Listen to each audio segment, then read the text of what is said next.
నమస్తే welcome to A1 TV Telugu news updates చూద్దాం.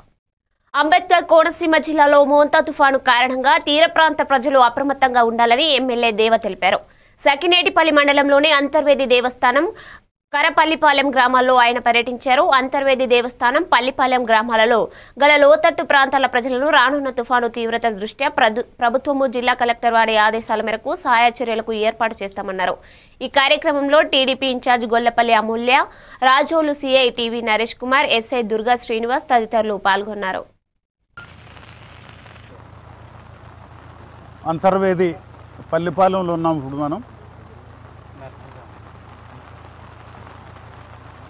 ఈ ప్రాంతం అంతా కూడా నీళ్లతో నిండిపోయినది, ముంపు ప్రాంతంగా ఉంది. ఇదంతా ఇటు అంతర్వేది పల్లిపాలెం కానీ, అంతర్వేది దేవస్థానం కానీ, అంతర్వేది కర, అలాగే కేశదాసుపాలెం, ఈ గ్రామాలన్నీ కూడా నీళ్లలో ఉన్నాయి.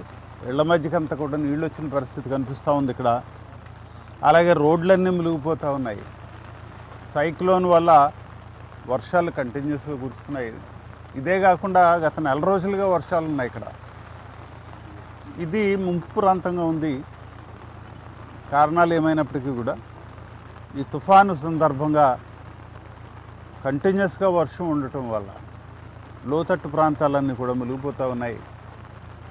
తప్పనిసరిగా ఇక్కడంతా కూడా రోడ్లు వేయాల్సింది ఉంది, కొన్ని మంచినీటి సదుపాయాన్ని కూడా కొంచెం మెరుగుపరచాల్సింది ఉంది.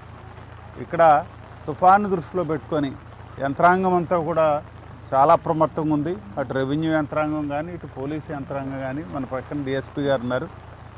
వీరందరూ కూడా గస్తీ తిరుగుతూ ఉన్నారు.